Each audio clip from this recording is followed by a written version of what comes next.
Hi, everybody, and welcome. This is the first edition, in a way, of Summer Buzz, which is the program formerly known as Beach Reads, and we are all really happy to have you here. You can see that we have some special guests in the form of the WCAT crew, and we're very happy to have them here too. Don't worry, we're not going to make you answer questions or show yourselves on live TV. I'm going to let everybody introduce themselves as they introduce their lists, and that way you'll be able to figure out who's talking and find the lists. I am Karen Stern, head of reference, and we have 7 lists for you tonight, although there are only 5 of us. I'm going to do a little introduction of the first 2 lists who don't have speakers attached. The first one I wanted to talk about is a nonfiction list, which is Erin's list. It's the only nonfiction one we have this year. It's called Creativity, Productivity, and Building Strong Habits, which is pretty much what it says on the cover, with a really nice range of books from just last year all the way back to 1992. So you'll see some familiar things on there, or maybe things that you've heard of but never tried, like The Artist's Way by Julia Cameron, James Clear's Atomic Habits. But did you know that Twyla Tharp, the dancer, also wrote a book and on creativity. So it's a very wide-ranging and interesting list. One other note before I forget: the books, of course, are all available for you back here. If you check them out tonight, please check them out with the live librarian and not at the self-checkout. Long-winded reason for that I won't go into, but just they'll be very happy to help you at the circulation desk to check out your books, okay?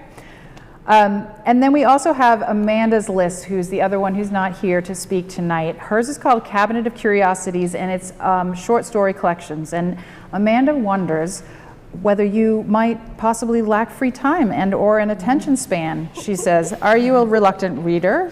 Do you find yourself not finishing books often or becoming disinterested in a novel that seems to go on for too long? Do you have children? Do you want to explore a new genre or author but do not want to invest in a whole novel? Short stories are for you. There's the selling point. Most of the books on the list, she said, are from single authors, some of which have a theme. Others are kind of more random assortments of authors' short works. There's also author anthology collections like Never Whistle at Night, which are kind of like appetizers, little platters featuring different authors interconnected by theme.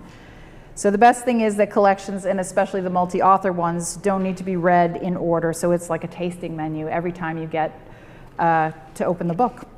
So there's Amanda's plug for short stories, and hers definitely have a slightly spookier, slightly darker twist. A lot of them have little twists to them, something a little bit unusual and quirky and spooky. So those are the 2. And then from now, we're going to go on and we're going to move on to Jackie, who's going to talk to us about some mysteries. They don't usually let me go first. So I'm Jackie. I am the assistant director here, and my list is, I forget what I called it, but mystery series that I think you should read if you like mysteries. And the first one I'm going to talk about is Ellie Griffith's Detective Inspector Harbinger Core series. And if you are a mystery reader, you have probably heard of Ruth Galloway, even if you haven't read them. It's been a popular series for a really long time. She just wrapped it up around this time last year. I miss it very much. It was a really wonderful series, and I really enjoyed the way it ended. But I am now finding solace in this new series, which actually had started before. The first book is The Stranger Diaries, and when this came out, it was billed as a standalone. It was not implied that it was going to be a series. And you could read it as a standalone, but I kind of think she just got attached to the character, and now we're 4 books in. So I think one of the reasons I chose this to talk about is because I think it's a little bit different than a standard series. First, the Detective Harbinger Core is not always the main character, intriguingly. In the most recent book, The Last Word, she kind of plays a very peripheral role. She's involved, but it's not about her. Her story isn't really there. She's just sort of the police officer involved. But there's also a really, really well-developed cast of secondary characters, to the point where they take center stage sometimes. So the first book is about her, the Harbinger, and there's another character, and then you never see her again. The second book is an entirely different cast, and then they come back in book 4, but they're not in book 3. In book 3, there's another person who's never mentioned again. It's just very kind of strange. And I was looking at something, I can't remember if it was Goodreads or Novelist, that didn't even see the last book as part of the series, wasn't grouping it for some reason as part of it. But it definitely is. It's the same characters from book 2. It's just very unusual. So the mysteries are good. I would say great even. She's very good at mysteries. When you say that, what do you mean? Do you mean because the twists and turns keep you guessing? They're twisty enough. They're not, some better people than me might have guessed them. I never guess anything, so they're good enough for me. They're usually not totally obvious. Okay. They're surprising enough, I'll say. And you're right to the end. You're guessing right to the end. But I think what she does best is character, and that's what I read for generally. So Harbinger is such a fresh, different detective. She's a Sikh, she's gay, she's youngish. She's just the polar opposite of Harry Nelson, who was the detective in Ruth Galloway. Also a great character, but he's, in his mid to late 50s. He's very stodgy, he's very traditional. She's a real departure. And so it logically follows that obviously her perspective and her experiences are different. The way she's existing in the police department is different. And Griffiths really kind of skillfully weaves in these sort of cultural identity, social justice issues without hitting you over the head with it. Right. So she's really excellent at that. And if you've enjoyed any of it, we were just talking before it started about the kind of newish trend of older people solving mysteries. Those books are kind of everywhere suddenly. There's a little bit of that here. In books 2 and 4, there's an older character, and there's this kind of element of unlikely friendships too. There's this elderly gentleman, former monk in his 30s, a Ukrainian home health aide. It's a real group. It's definitely a theme. It's definitely, it's a theme. But the tone also varies from book to book. I would say books 1 and 3 had a kind of darker, a little bit more gothic kind of feel to them almost. Definitely book 1. Books 2 and 4 are a lot more in the vein of a Richard Osman murder club feel. It's just they're different settings. Interesting. It's very interesting how she kind of switches it up. Mm-hmm. And it's all because the characters are a little bit different. What about book 3? Book 3 is also a little bit darker. It's Bleeding Heart Yard, and it's even the covers are different. This cover is kind of a little, and the other one is sort of I guess they've given her a lot of leeway after Ruth Galloway to they're kind of you experiment. So they're not quite as, the 2 and 4 are not quite as atmospheric, I would say. Right. But they're all compelling, they're all really well done, they're all really well written, as you would expect from her, so they're all worth it. I think it's an interesting series because I think it could appeal to people for a lot of different reasons. Okay. You could come for the characters, you could come for the mystery. It was a new take that I really liked. That's good. Yeah. It's good to see mysteries doing something new. Something new. Ellie Griffiths, good for her. Yeah. All right. I am Casey. I am the head of youth services, so I'm usually downstairs. So unless you're coming down asking me for help for adult fiction because it's downstairs, you probably don't see a lot of me. My list is, although now that Katie's here, she also reads more sci-fi and fantasy than the rest. So my job with this is always to do the sci-fi fantasy, and being a children's and teen librarian, I always add some young adult and middle grade into my lists. But the 2 I'm going to talk tonight are both adult books, and so these are basically just my favorite fantasy and science fiction that I have read in the last functionally year. They're all relatively recent, all I think within the 2020s. And the first one is The Keeper 6 by Kate Elliott. Kate Elliott as an author, has been around for quite a while writing adult fantasy, has done some, and even like some sci-fi stuff, and usually fairly chunky trilogy series. So when I heard about this one coming out, I had not actually read her before, but I was like, this one sounds great. It's a standalone, you know, good place to start. Turns out it's also really short, which I did not know until I downloaded it on my Kindle, and it was like, it'll only take you 2 hours to read. And I was like, oh, not what I was expecting. But this, the Keeper 6 spoke to me partially because the main character, Esther, is in her 60s when the story starts. They're everywhere. Yes, exactly. I'm going to talk about one too. She has basically been forcibly retired due to an incident that you find out during the course of the book what that incident was, that she basically kind of went against the rules and got her and her hex, which is her group of traveling companions that all have different skills that allow them to travel in kind of a world between worlds called the Beyond, that basically is just out to kill you. And to get through it, you have to have a lot of different magical and other worldly abilities. And the book starts off with her getting an emergency message from her son that something is very wrong, and she's like, well, screw retirement, I have to go save my son. Her adult son, like, because she's in her 60s, so her son is like full-on adult. And basically, so she travels to his house, meets with his partner, and realizes that the son's been pulled to the Beyond, and that she's got to call up her group, her hex, and figure out why he's been kidnapped and what's going on.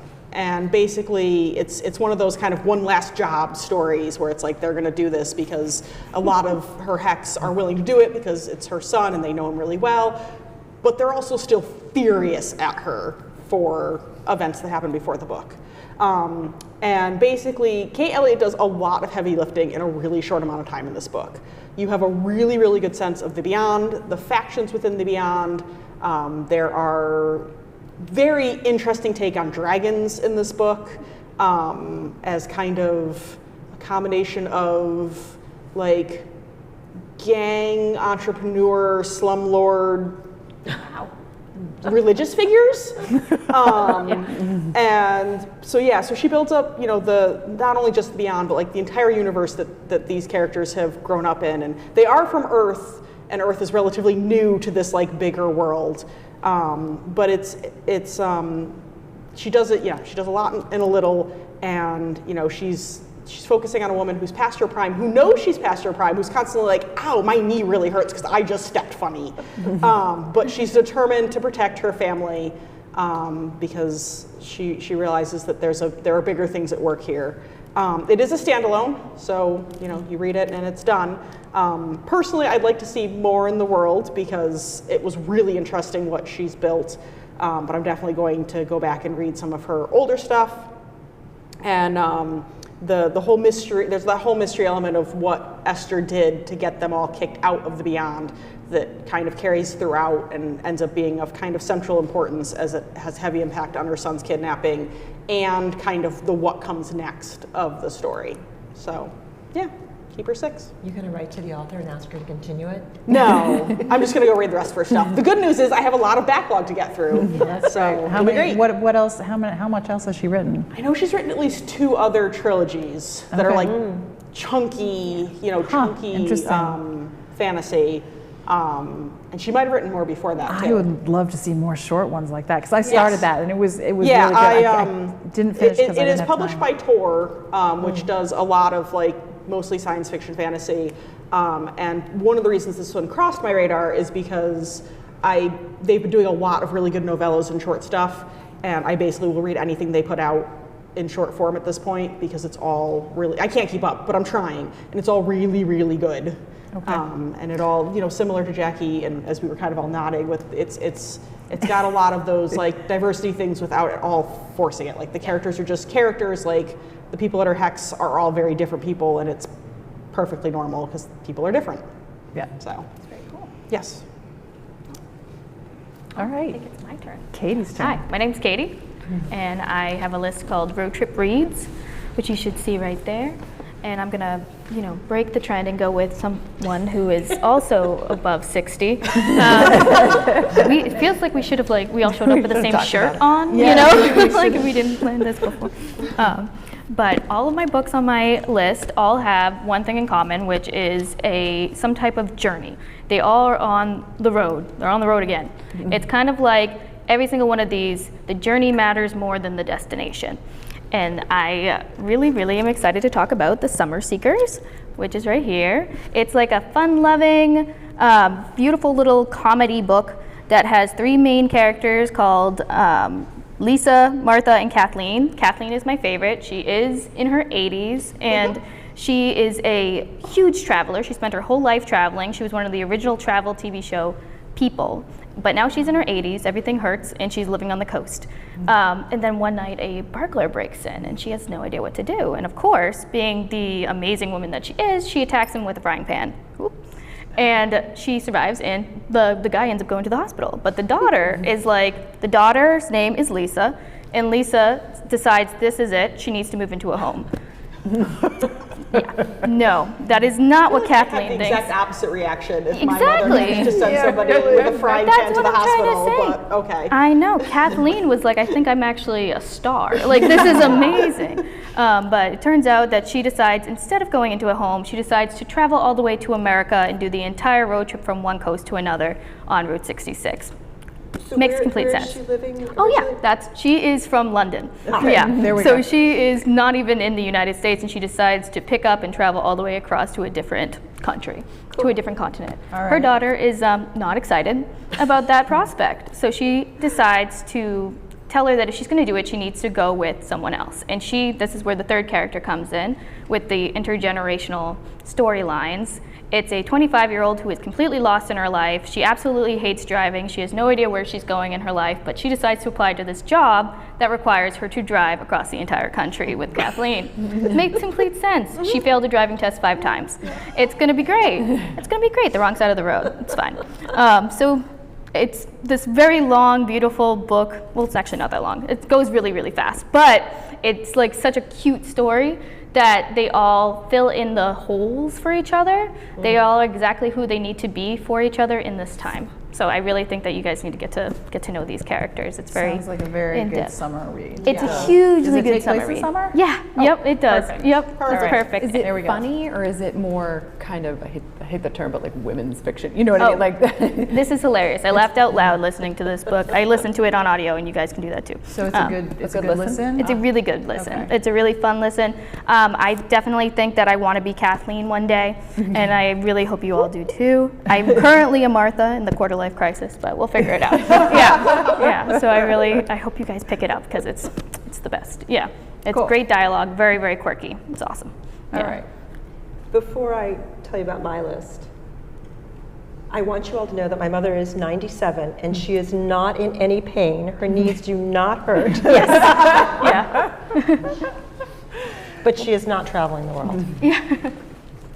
So I'm Beth, I'm one of the reference librarians, and my list is books that have just come out this June, so very current. So it covers nonfiction, so we have a little bit more of nonfiction, fiction, mysteries, romance, literary, just your general novel. And the first one I'm going to start with is nonfiction. There's a huge mythology around Harriet Tubman, and my author, Taya Miles, she's a history professor at one of those places in Cambridge. And she's the author of the book. And the book is Night Flyer, Harriet Tubman and the Faith Dreams of a Free People. And she strives to bring Harriet Tubman down to earth, to ground her by enlightening us about her profound knowledge of nature, her strong religious convictions, and situating her within the context of other African American evangelical women of her time. So she's not writing a traditional biography, although she does draw on biographies. It mostly follows a chronological order. Besides the biographies that Miles uses, there's a handful of written memoirs that have either been written by or dictated by African American women evangelists of Tubman's time. And they too had an intimate relationship with nature and with their God that gave them the authority and the strength to battle racism and sexism. Miles also uses Tubman's spiritual songs as well as newspaper accounts, oral histories, and slave narratives. All not to draw a timeline, but to illustrate the life she led, how she relied on nature and God, how she learned from her observations of both people and the environment, and how her intellect supported her in all her endeavors. For Tubman, God and nature were inexorably intertwined. The trees, the stars, the planets, the plants, and the animals. She disliked domestic work, I can understand that, but loved the outdoors, where she felt a modicum of freedom and self-determination. Nature was God, God is nature, nature communicated to God, and God communicated through nature. And Tubman was a force of nature. Miles also explores Tubman's relationship to being a disabled person. She suffered from chronic pain and seizures after being hit by an iron weight trying to protect a young enslaved boy from being hit by this weight by his overseer. And again, this tragedy of her getting these seizures, she took it as a sign from God, another step in her trials to be faithful to God. And so it only strengthened her attachment. The author said, it allowed God's invisible presence to break through into awareness. Although the book has a scholarly tone, it's written in exquisite prose. Sometimes it's dense, especially in the introduction. But even though it looks long, a lot of this is notes and acknowledgments. So it really flowed very quickly for me. And I only had a limited time to read it because it just came out. So where was I? Okay, so Miles allows you to enter into Harriet Tubman's life, to feel her struggles, to feel her triumphs. You are with her when she's chopping timber with her father, or when she goes down to through the wilderness to help people escape slavery. When she's suffering pain and sorrow, and when she achieves success, Taya Miles gets you to understand all that. And of course, she does a marvelous job with describing Tubman's environs, her woods, her outdoors, the marshy swamps in Maryland where she was raised, or on the raid where she aided during the Civil War in South Carolina, becoming the first American woman in history to play a leadership role in a military raid, freeing some 750 people. Wow, I didn't know that. She's just amazing. And I was just listening to her the author being interviewed, and she talks about Tubman living into her 90s, so wow, counts there too, but going on to fight for women's suffrage too. So she did not rest on her laurels. Huh. This book is the first in a series about leading Black writers and figures. That's edited. The whole series is edited by Henry Louis Gates Jr. And it's called Significations. So, for example, Toni Morrison, W.E. Du Bois, and the literary scholar Derek Bell. A couple of read-alikes. She wrote another book that I think would be a great one to go with this, All That She Carried, The Journey of Ashley Sack, a Black Family's Keepsake. Did you read that, or just know about it? No, I just knew about it, yeah. And then The Agitators, 3 Friends Who Fought for Abolition and Women's Rights by Dorothy Wickenden. And one of them includes Harriet Tubman. So that's Night Flyer, Tubman and the Faith Dreams of a Free People by Taya Miles. Sounds good. Yeah. That's really great. Okay, switching gears slightly. I'm Karen again, and my list is called The Inner Lives of Women Spies. Most of my list is fiction, but I did include a couple of kind of more recent nonfiction, and there's a whole lot of nonfiction been written recently. Actually, there's a whole lot of things by women, about women in the spy realm, whether it's fiction or nonfiction, that's out there. There's so much to choose from. This is just a sampling, really, of what's out there. All the books on this list, except for one, are written by women, which really, if you think about it, wasn't much of a thing in the espionage world until recently. Probably the last, I don't know, maybe a decade at the most, did women start writing these things. I've always been a big spy fan novel, and I've been reading things like Ludlum and watching Bond movies and stuff. I don't know, it's kind of an escape for me since I was a teen. I love action and suspense and the intensity of the love stories, and it's, like I said, it's an escape. And I love that kind of old style. There are a couple of them on the list here that are still in that vein. I'll talk about that a little bit later. But with the advent of these women authors, I feel like there is a difference. Something's happened in the way we're told the spy tale. And the components are still there. There's the details of the spy craft. There's like the psychological suspense, all the gorgeous locales, intrigue, danger, all of that stuff is there. But there's something different. We're hearing the voices in women's heads. We're hearing what they care about. As that action is happening, you're hearing what they're thinking, what they're feeling. There's more relationship focus. They're still thinking about the strategy and the physical and the revenge, and all that stuff is all still there, but there's something different, and I think you'll find that in a number of the books on this list. Not to say that either is better, because I love them both, but it does feel like a slightly new wave of things happening. So the first one I want to talk about today is one that flies kind of under the radar. I don't think you may or may not have heard of her. It's called Ilium by Leah Carpenter. If you're not like a traditional spy novel person, try this one, because this one's quite different. The basics of the storyline are different. It's more about recruitment and about the making of a spy, or it's as much about that as it is about the action of being a spy itself. We start with an unsuspecting young woman who is the unnamed first-person narrator of almost all of the book. And we see her getting on a bus, and there's a man watching her. She's ready for her life to change. She's alone in the world. She wants to travel. She's at this spot where the people who've been watching her know she is ripe for the picking.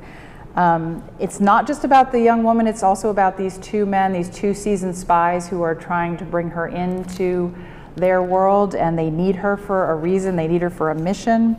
I'm just going to read you a tiny bit here from the point where the man, one of the two spies, is watching her, making the decision to reel her in, to bring her into their world.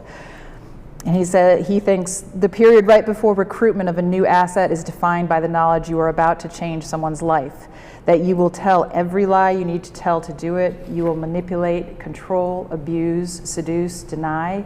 You will spoil and bribe. You will backflip off any high dive. You will ruthlessly promise her the moon and believe you can deliver it. Above all, you will convince her she is operating with free will. She is in control. This is her chance. You will do these things because achieving your goal is far more urgent than any consequences of breaking her heart. So you can see the setup there. You've got this woman, this young woman, and these people, and their worlds are going to come together. Now, I could tell you that it was going to be a story of an ingenue who's pure, and these two guys who are awful, and these are the bad guys and these are the good guys, but that's not what the story is. The story is the coming together of these people. It's how she learns what it means to be a spy. There's a love story involved. It's how she also chooses to become a spy. I mean, in the end, she does make the choice. And then there's the whole mission as well. So it involves Russian oligarchs. The Russian oligarchs are everywhere in these spy books. I swear almost every book on this list has got a Russian oligarch in it. It's crazy. It's because it's what's happening in the world right now. But anyway, there's a Russian oligarch, and he's on this beautiful island just off the coast of France, and the tone of it is just like that island. It's like cool linen on a hot day. It's just very deceptively serene on the surface, but there's all this tension building underneath. And then you get to the end and you get the explosive action, just like you would expect in any spy novel. It all comes to a head. But the arc of the story is kind of about that building tension and the peeling back of the layers of the mystery and what it means to become a spy. So that is Ilium by Leah Carpenter. Highly recommend. A lot to get into that little book. Yeah, another slim one. I mean, it is a lot. Is it intended to be a series, or does it feel like a standalone? It feels like a standalone. There's no, When did it come out? 23, last year or the year before. So she still could. Or maybe it was even this year. Was it this year? It was this year. Leanne says. Yeah. So it's newish.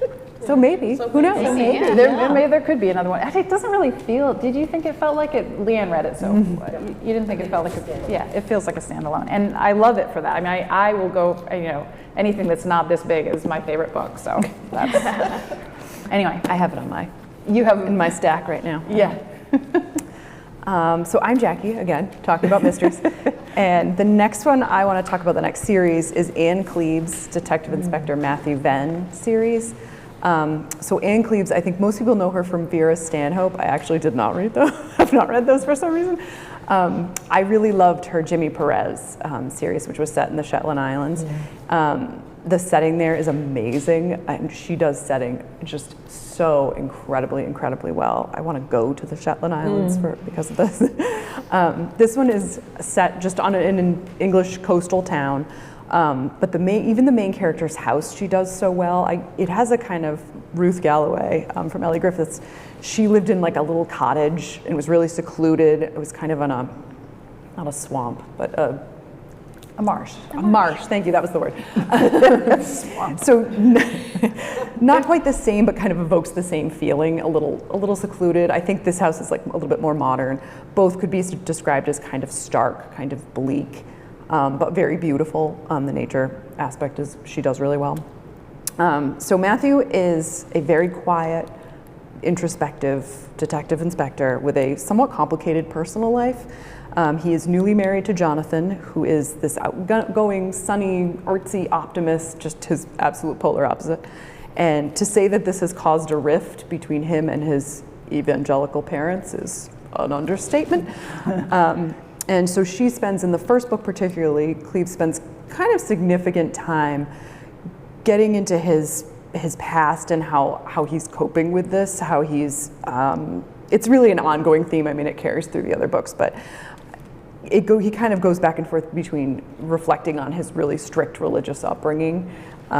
He abandons the church and what that's meant for him and his family, and their relationship. It's quite fractured, but this is all happening in his head. He's not projecting a lot of this. He's not a lot of dialogue with him. But like Carpenter, from the last book I talked about, I find him to be a little bit different as a leading kind of male detective. Right. His direct reports, Jen and Ross, who are both really also pretty well fleshed out characters, and sometimes you get some of their backstory, and it's very organically woven in. They're a little bit, you see him through their eyes sometimes, and he's a little bit reserved. He's a little, they're kind of in awe of him because he's very, very bright. He's clearly very smart. He's very good at his job. They don't quite understand him. He's not the cop that's going to the pub after when you solve the case and you're all having a drink together and you're all, that's not him. He's keeping everything, his personal life is not so much a secret as he just doesn't really get into it. Like it's just, everything's a little close to the vest. So he's not unkind, but he occasionally is so professional that he comes off as a little cold. He's in his head very much, kind of wrestling with his own insecurities. And so we see that, but the rest of the world doesn't really know what's going on. I found him to be very real, to be very relatable. I should talk about the mysteries. But you read the You can character. see what's not important to me. Like the mystery, I'm like, it's fine. These are very, very well done. They're highly unguessable, coming from me. I think the one aspect that I feel like she does exceptionally well is not to knock on other authors, but she very realistically treats crimes in small towns the way that I imagine it happening. So there's, in the very first book, one of the crimes is the murder involved is a person who works with his husband. And there's some talk about, is this too close to home? Should he recuse himself? Like that is, I feel like they kind of often just are like, it's fine. Like, everybody involved, but like, oh well. You're the only detective we know, so you're going to do You're going to solve it. And even though it's like all your friends are suspects.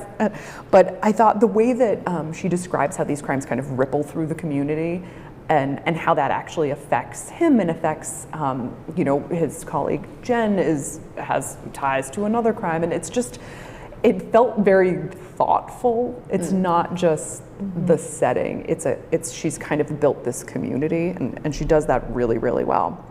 In another book, the husband kind of, in a well-intentioned way, sort of interferes with because he knows the people, and so he's kind of like getting involved, and Matthew's sort of, stop getting involved. Like, this is my job.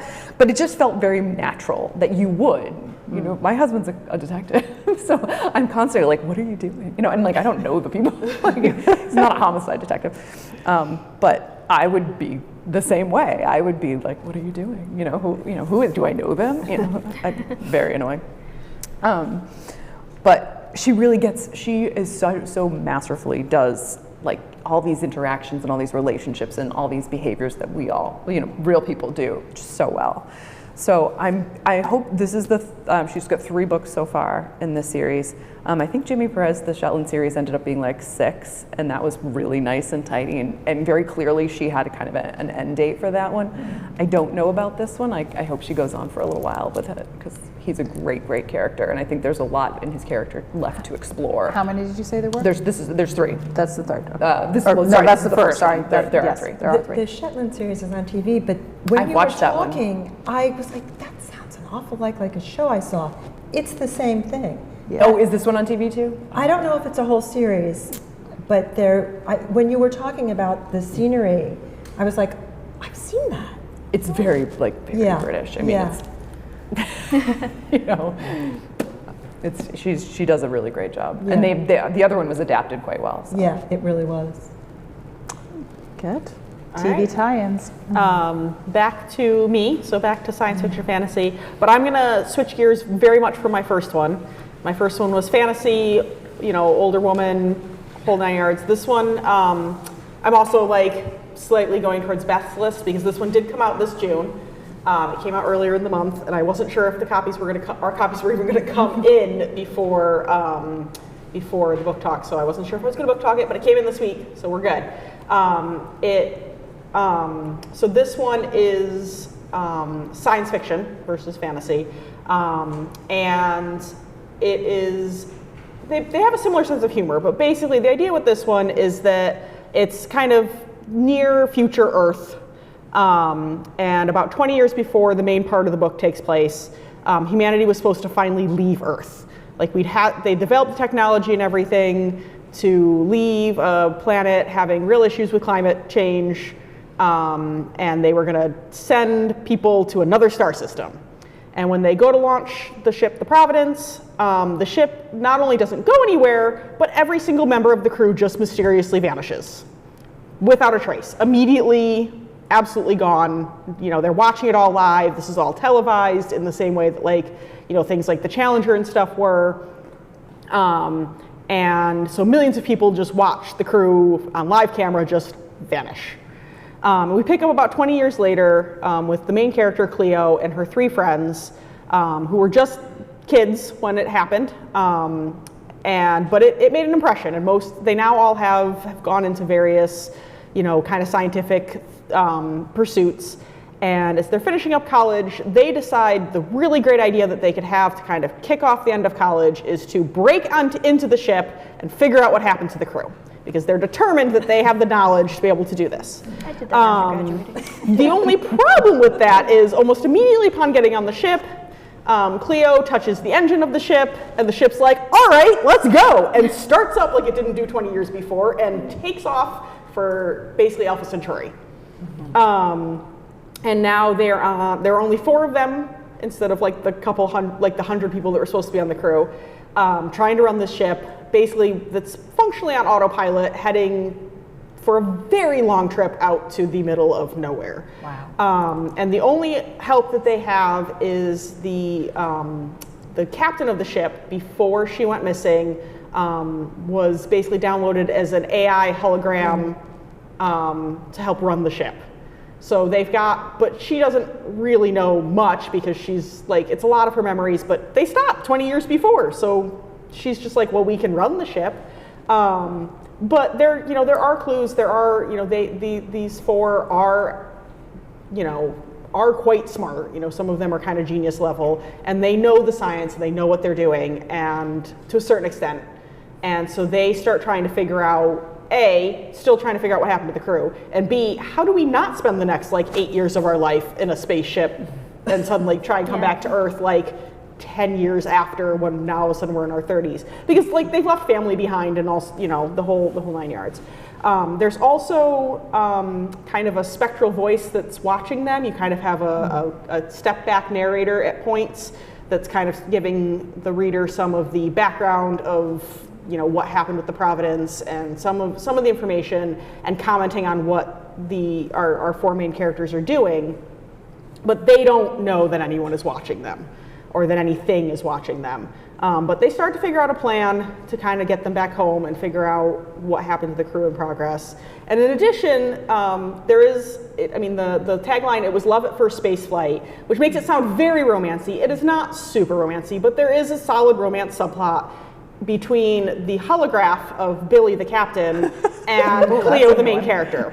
So there's also this element of how do you reconcile loving a hologram who was a real person, acts exactly like she would act, but even if they rescue the crew, now all of a sudden there's an actual captain who has none of that history between them. That's tough. Right. So That's a conundrum. So Yeah. it is. It has a real extra twist on on dating, just in general. It is just, and of course the holographic. What? Didn't that happen on Star Trek? Probably. Honestly, what hasn't Star Trek done? Let's be completely honest. So it is a standalone. It very much has a fully complete sentence. It's a sci-fi that's heavy on the science aspect because it is a near future. It's not just kind of that.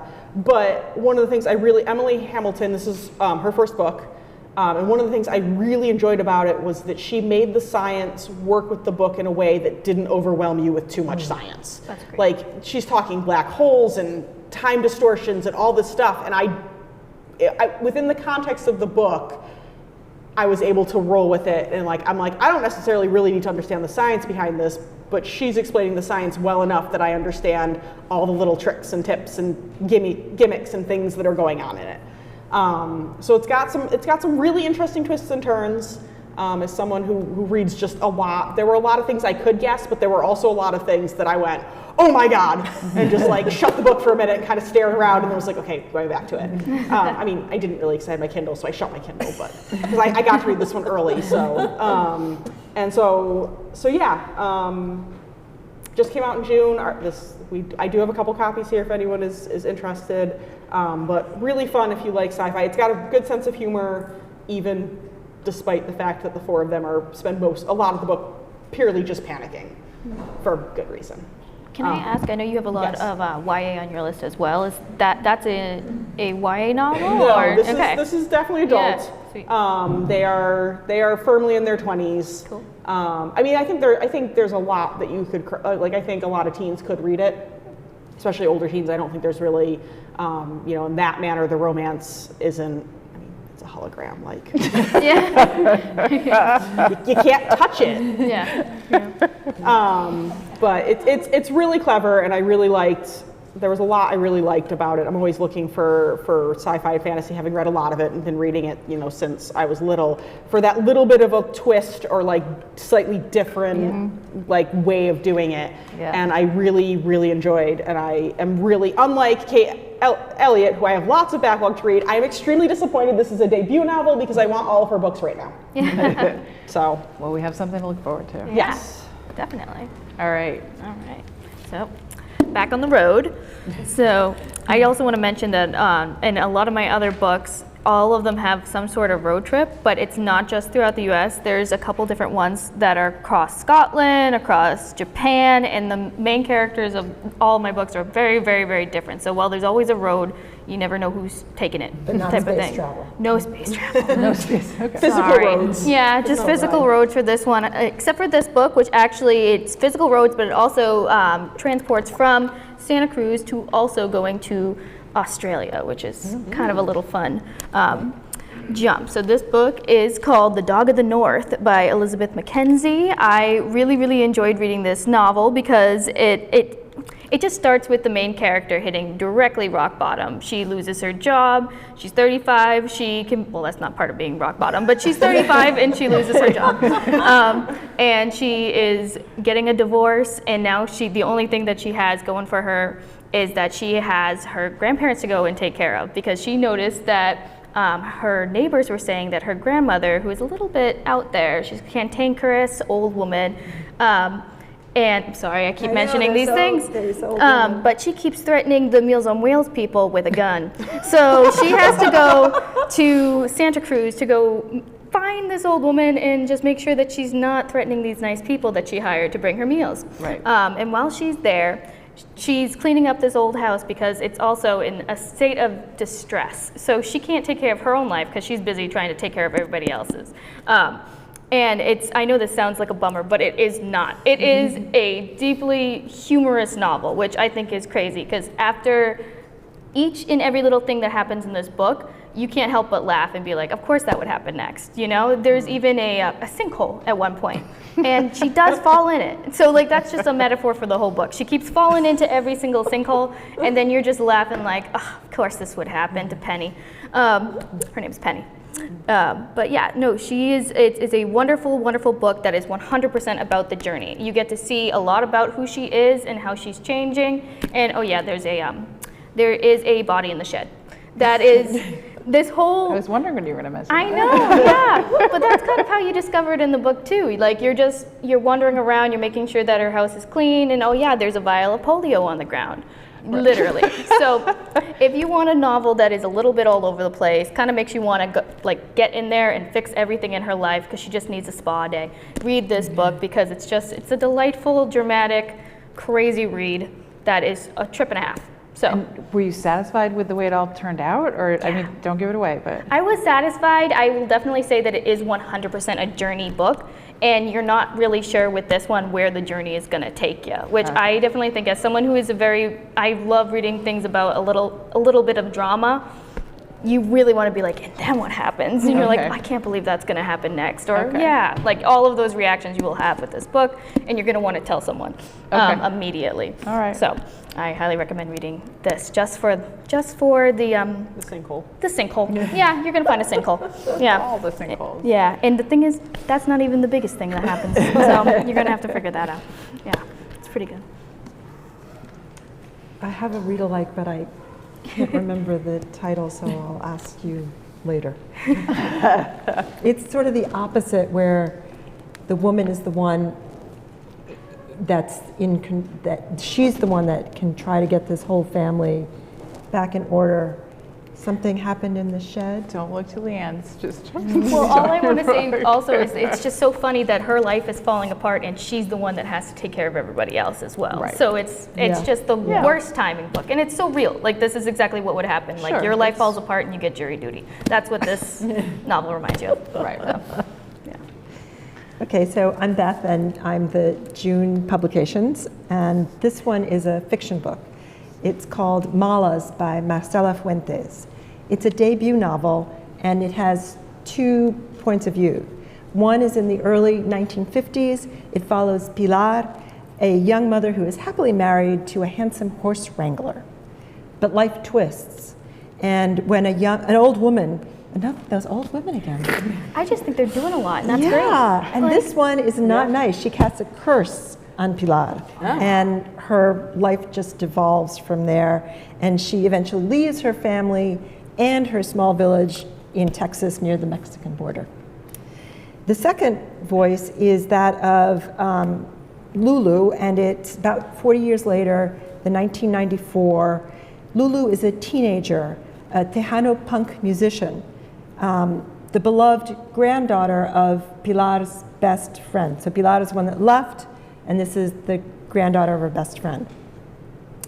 And Tejano, by the way, is a musical style fusing Mexican and the States' influence of music, so think Selena.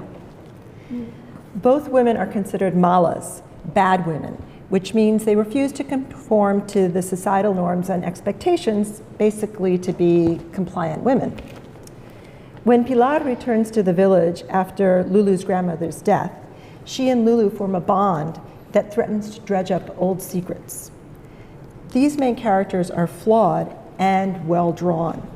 Lulu in particular is well developed, described through her music, mostly heavy metal and Tejano, although she's very eclectic.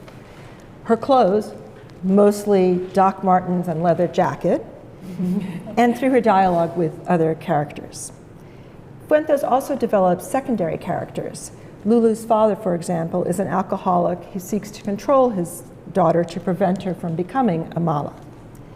We mostly view him through Lulu's jaded eyes, although she does show her love for him and that he has heart, but also through the interactions with his sister and with his mother. The setting here is also a character. Nowhere else is there this particular mix of Mexico and Texas, the cultural fusion and contrast. The characters are constantly going back and forth between the borders. And remember, this is 1950s and 1990s, where the border was very fluid. They also fluidly go back and forth between the cultures, which Fuentes draws really eloquently. The small town, which is part of the setting, is also an integral part of the story. It's a small town, so everybody knows each other. They're all in each other's business. And it works to try to make the characters conform to the norm. The whole tale brims with the vibrancy of Fuentes' language and descriptions of Tejano culture. She evokes the love and conflict of her culture and its treatment of women. She keeps you captivated, going from chapter to chapter, following Lulu's adventures, and whether she's going to attain her lifelong dream of seeing a Selena concert in person, or whether she's going to attend her own dreaded quinceañera. This is a story, by the way, there is Spanish in it, although you can figure out what they're saying. This is a story about family conflict, with all the characters keeping secrets and telling lies. For Lulu, she's attempting to be her authentic self, but she has to tell lies to her father so that she can realize herself, to preserve herself and the little freedom she has. This dilemma of the lies and staying true to oneself runs throughout the book, and all the characters are having this trouble. That's one of the themes that run throughout it, but there are a number of issues that run throughout it, and I think it would make a really good group book discussion because of those issues. Couple of read-alikes, Border Child by Michael Stone and Luis Alberto Ruya's House of Broken Wings. Isabel Allende, too, a lot of her books. Yeah, she's good. So do you think she's a read-alike for? I do, yeah. There's a book on my list also that's called What Happened to Ruthie Hernandez, and it's by Claire Jimenez, and it is a very similar style in which it's all about family conflict. And it's about trying to figure out what happened to Ruthie Jimenez, so it's very similar. Yeah, and it's about a Puerto Rican household in Staten Island. Yeah. So. Yeah, Isabel Allende is Colombian, but still I think there's a lot of Yeah. So this is Malas by Marcela Fuentes. Amazing. Sounds good. Yeah. All right. I'm going to finish off with one that is a lot less under the radar than my first one and seems to continue the theme of the evening. I really do think we didn't realize how much we're going to be talking about. Anyway, Garrison, Tess Garrison, Spy Coast, you've probably heard of Garrison. She's been writing for like 40 years. One of her most famous series is the Rizzoli and Isles homicide detective and medical examiner, two women who work together to solve murders. But last year she started this series, and she turned her focus to espionage. So our main character is Maggie Bird, and she's living a quiet life in mid-coast Maine, raising chickens, enjoying being away from it after a life spent in the CIA as a CIA operative. Guess what? She's 60, and she's got a bunch of friends, and they're all over 62. So she's retired to this tiny town called Purity in Maine, and she is a bunch of her old buddies from the CIA. They were all in training in the farm together, right? The farm is the training ground for the CIA back in the day, and they've been in touch all along, but of course spread all over the world. So they've come back together to retire in this tiny town together. They have all the shared experience of what it's like to be a CIA operative for your whole life, but they don't know any of the details of each other's lives, which we'll get to in a minute. Of course, this is not a book about rest and retirement, though. So one day when a dead body turns up in Maggie's driveway, and a few other not very restful things occur. Maggie and her spy friends are kind of whipped back into her past. It's not a past that she really wants to dredge up again. She's not interested in it. But the structure of the book comes from that relationship that I was just talking about between her and her friends. So you start in the present, and they're all there, but the dangers that have turned up in her present come from her past. And it's a past that her friends can't have known about because they didn't, it's all top secret. They couldn't tell each other about things. So what you're getting is the danger, the violence and things that are happening in the present, and then she's having to bring them up to speed by telling them about this operation that has now come to haunt her in her present.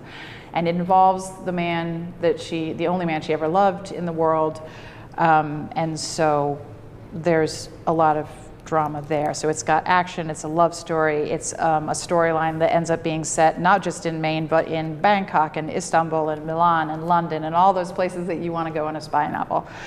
And it has a great cast of secondary characters, which is definitely ripe for more storytelling. And yes, this is the first in a series. The next one's coming out in 2025.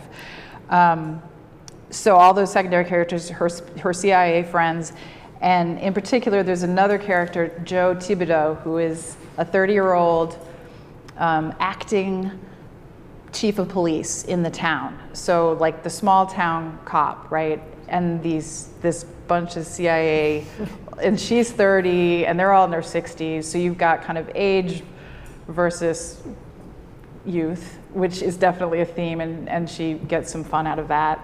And you've also got this small town cop who's obligated to look into all these things that are happening, but she's up against these people who are always 6 steps ahead of her because they all have top secret classifications, right, and blah, blah, blah. So there's that tension going on as well. And you can see that all of these characters, there's plenty of stories to tell there, and you can see how the series will develop. So that's where the sort of the tensions and the fun come, and then there's all the backstory. I feel like it overall, though, it's just a great summer read. It doesn't have all the big details of somebody like, I don't know, Le Carre, or it's nothing that's going to weigh you down. It's got a little bit of grit and darkness and sadness, but it's not going to overwhelm you. It is kind of a good read-alike for all these ones that we've been talking about: the Thursday Murder Club, the Killers of a Certain Age. Although I would say it leans less on the humor than those books do. I mean, it's not that it has some funny bits, but it's not like a humorous story. But if you're into the mystery and the intrigue and the geriatric ensemble cast, this is a great one for to take to the beach. Are the friends all women? No, no. it's- or the men? Two men and one other woman. So slightly heavier on the women's side with Joe Thibodeau, the police Yeah. chief. Right.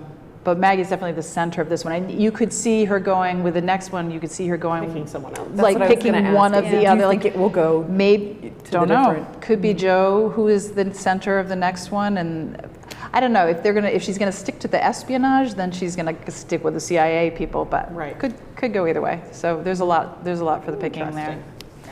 Yeah. So I think what time is it? Okay. 7:30. All right, we're just about. We Does are anybody exactly have an hour. anything they want to just pull out from their list that they want to highlight? I Jackie don't has so one. much want to highlight it as tell you. On my list, Susie Steiner, the Men on Bradshaw series. There are 3 books. There are only ever going to be 3 books because unfortunately the author passed away. And I don't remember thinking it felt necessarily unfinished, but it does just sort of stop. And which is too bad. The author was Susie Steiner. It was Men on Bradshaw, and there were, I believe, 3 books, and they're really, really well done. I was very disappointed. She had brain cancer. She was very young. I'll say I will just, as I said, there are some middle grade and young adult on my list, but very much stuff that, I mean, I'm an adult, really, very much enjoyed. And I did put one bonus, kind of like Karen, I put a bonus nonfiction book on there about the original 6 women astronauts. That is I literally read, and I don't read nonfiction that fast, I read this book in like a day and a half. Like that was how good it was. And I do note on mine, like if it's a series and if the series is still, going on or if it's finished, because I know sometimes that matters to people if you want to read a finished series or you're okay with having to wait once you get it started. Yep. Yep. Yeah, I would say that I on my list, they're all road trips, but I talked 2 pretty lighthearted books. There's some pretty heavy books on my list as well. It goes all the way down to Jesmyn Ward, which is, it's pretty deep in that one. So if you're looking for anything more intricate or more in-depth, I would say read that one. It's beautiful. Yeah. For my list, I just finished Assassins Anonymous by Robert Hart, and I really enjoyed it, but there is a huge caveat. There is a lot of violence. But the premise is really funny because the assassin is going to the assassin's version of Alcoholics Anonymous, so it's Assassins Anonymous. But a lot of violence. I started skipping that. I just wanted to say, if you're looking for more in the vein of the first book I talked, which is Ilium, again, the kind of the new style, for want of a better word, I would definitely recommend Alma Katsu's Red Widow and Red London series. The author herself was CIA and NSA for like 35 years, and so she kind of knows what she's talking about. But it also has, there's the first scene, I think in the second book, the character is a woman, and there's like an attack happening on her house, and she's in her 60s? No, she's not in her 60s. No, she's a young woman with young kids, and she's like, she hears these noises, but she's thinking about, I don't know, shopping or something. I don't know. This is like, it's such a different way of leading into it's, you've got this action, but what's going on in her head is so non-typical. Anyway, and I really enjoyed both of those. And then if you're looking for something more on the, traditional side, I would definitely say Jason Matthews, who's the only male author on the list.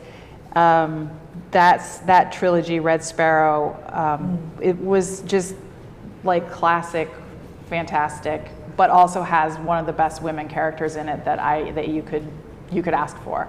It's a classic, red, white, and blue versus red. It was, Russia versus the U.S., and she's the Russian and he's the American, and there's a love story, and there's all kinds of, it's all really good, so that's much more classic. And one last one is the Double or Nothing, the Kim Sherwood, which is actually expanding the Bond universe. So Bond is missing and people are trying to carry on without him. So he's sort of there as an idea in the book, or as a memory, and people are talking about him, and he's trained a lot of them. But there's all these other 00s who, one of them is a woman, one of them, there's all kinds of people. So really good stuff. I was surprised. I haven't read the whole thing yet, but I'm well drawn into it, so definitely a good one. Anybody else? All right, well, thank you so much for coming. Please take your time and choose some books. And as I said, see our librarians at the circulation desk to check them out, and not the self-check. Thank you. And thank you all for coming tonight. Yeah, thank you. Thank you.